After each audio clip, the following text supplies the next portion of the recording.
Hi everyone, we're back with another project with the Arduino UNO Q.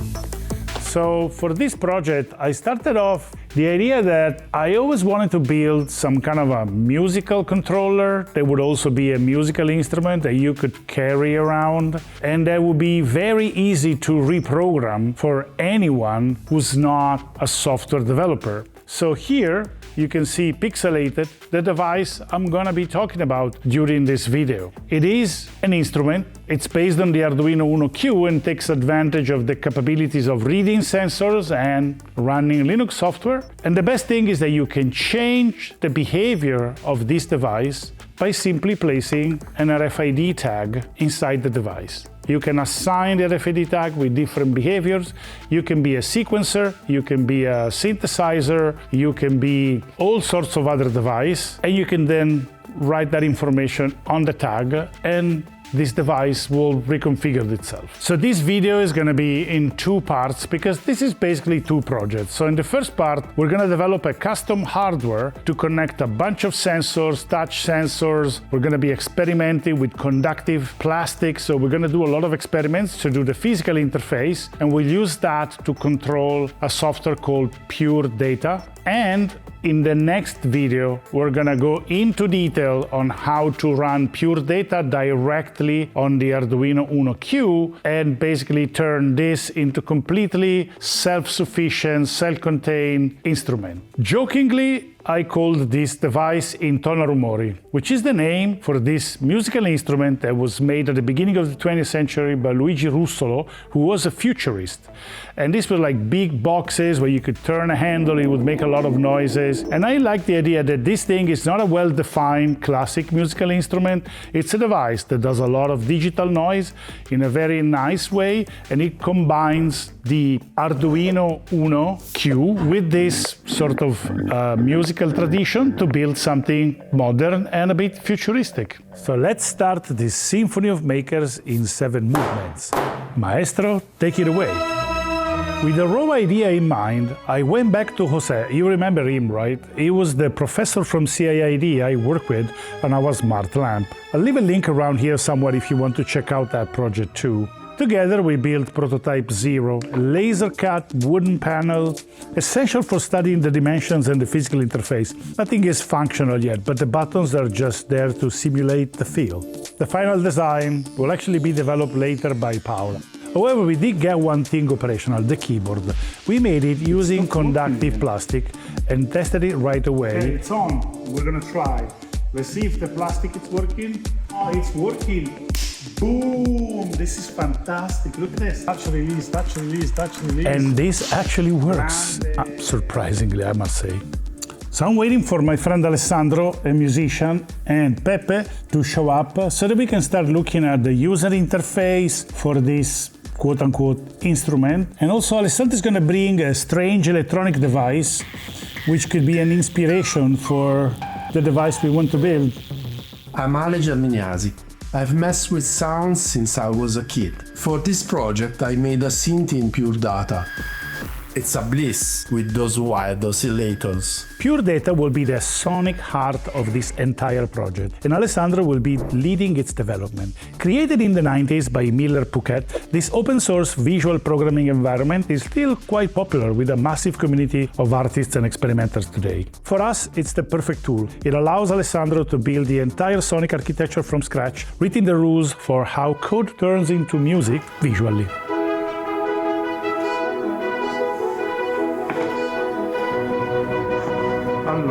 Bringing an idea to the team is the first real test. I showed everyone the Primordial interface I built with Jose, showing its core function, including the RFID reader for managing sound presets and everything else. It's no longer just a concept, it's a physical starting point.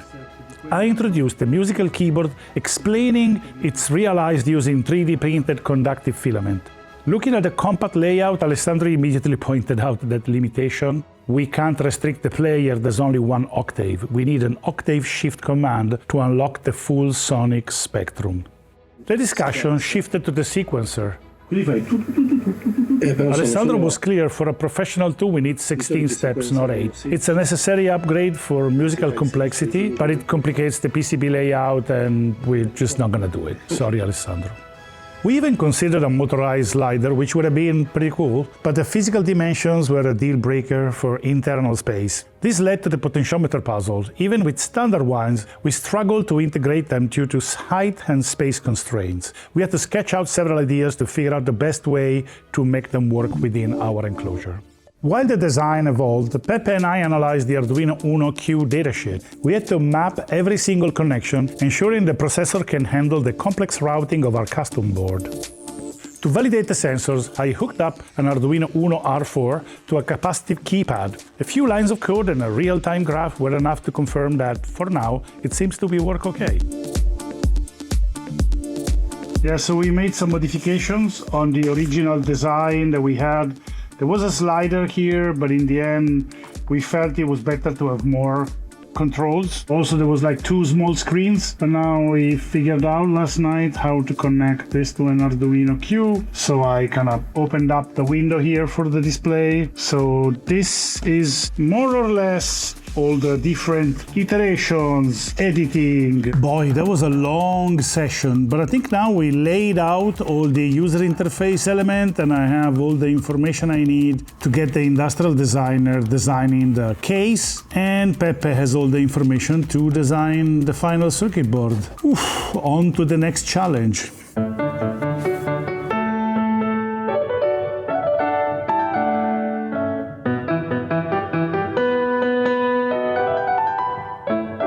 As you saw before, our designer Paola is already busy with the initial case design, while Pepe focuses on the PCB design.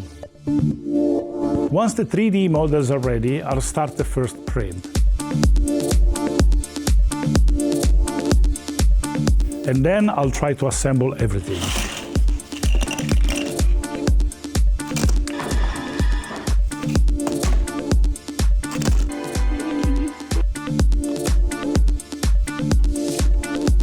It's not much for now, but let's take it with a pinch of irony.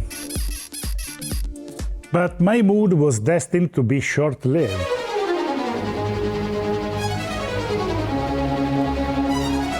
So I'm having some interesting challenge because I want to extract audio from the board, but I want to do it from the back. So I was looking at the pinout here, and JMISC basically has all the connection for earphone, audio out, so it's all there. And I kind of digged into the whole audio, so now I can list all the devices, and I can see there is a headphone and line out ready. So these are the quick cables I sorted by hand to capture the data from JMISC. Here, the green part is the speaker and microphone part. I have it here. I need to connect this to this speaker, but it's not working because I'm getting an error, and the error is because I don't know what I'm doing. The error is I don't know what I'm doing. But luckily, I know a number of people who do. I think I need to phone a friend. Compared to a bunch of other people, I can just call Arduino and say, "Hi, I have a problem, can you help me?" So I'm gonna message my friend Martino, who is the head of the R&D firmware hardware development, and I'm gonna ask him for a chat so that we can figure out what do I need to do to configure the kernel of this board to use the audio out and send it to the speaker.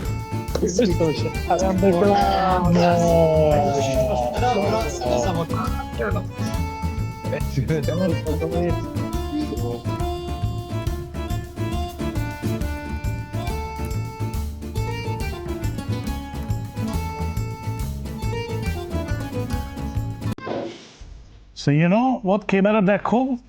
That I needed a different kernel, and Arduino was kind enough to give me the kernel and also this secret PCB, which they will announce any day now, which makes the connection to the audio pins on the back of the board very easy to reach. And it brings a bunch of other connections that we're not going to talk about in this project, but this makes it way simpler for me. I don't have to solder wires and everything else. And the new kernel lets me control all the audio interfaces independently, and it's a bit Magic. So thank you to the Arduino team who saved the day. So now let's go on and make this thing work.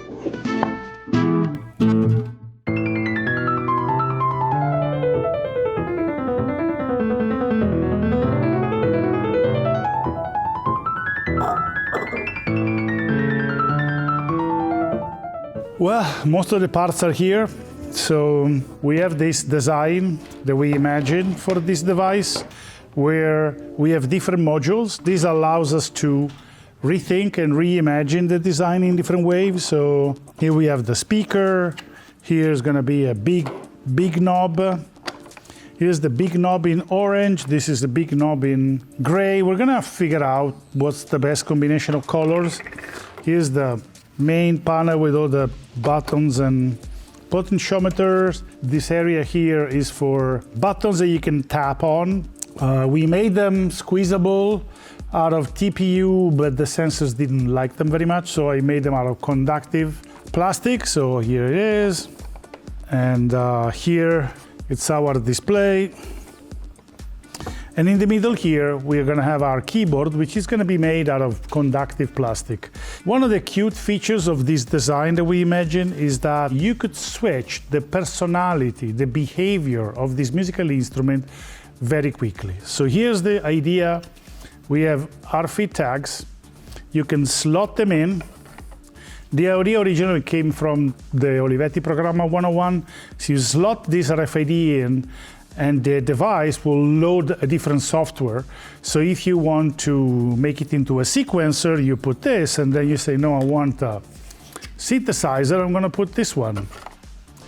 And so this allows you to build a self-contained Linux-based synthesizer and MIDI interface, basically, that you can reconfigure just by swapping a small card. And I think this is quite novel as an idea, and now I need to start assembling a prototype that looks a little bit like the final design.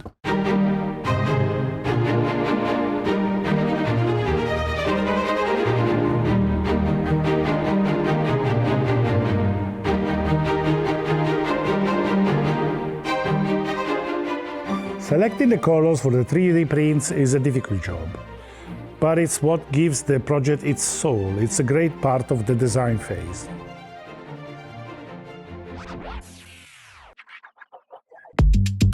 Meanwhile, Pepe sent the PCB to production. As soon as it was ready, he finalized the board by adding the last remaining through-hole components.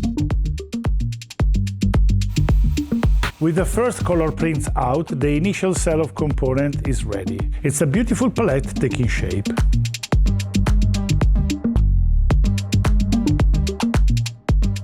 Out of nowhere, the music takes over Paula. The project is officially contagious.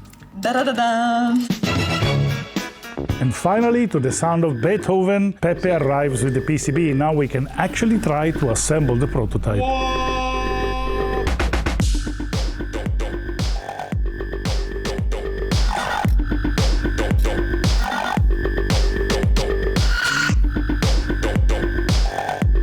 The knobs have a problem. The fit is too loose for the potentiometers. Our solution? We printed a flexible insert in TPU to bridge the gap, and it works perfectly.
This prototype allowed us to test everything and see exactly what needs to be fixed for the final version. But let's see how it works and where we are so far.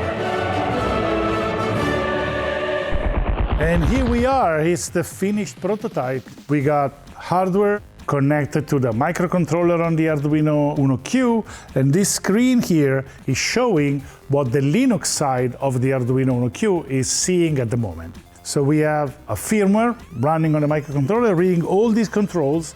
We have potentiometers, we have encoder, we have touch-sensitive buttons, we have a bunch of other touch-sensitive pads, we have buttons. These buttons actually turn into lights. We have a speaker, the screen, which at the moment is not connected to the software, and we have a little RFID reader, which there's a touch sensor that detects when I touch the reader. The data is going through a different channel, but in summary, we have the hardware hooked up to the microcontroller on the Arduino UNO Q with a firmware that reads all the data and sends it to the Linux side. Now the challenge is to run pure data on the Linux side so that it reads the data from the sensor and produces music. But this is going to be the topic from the next video, and getting the software to run properly, it's going to take a few tricks, but I'm not going to spoil it now because I'll see you in part 2.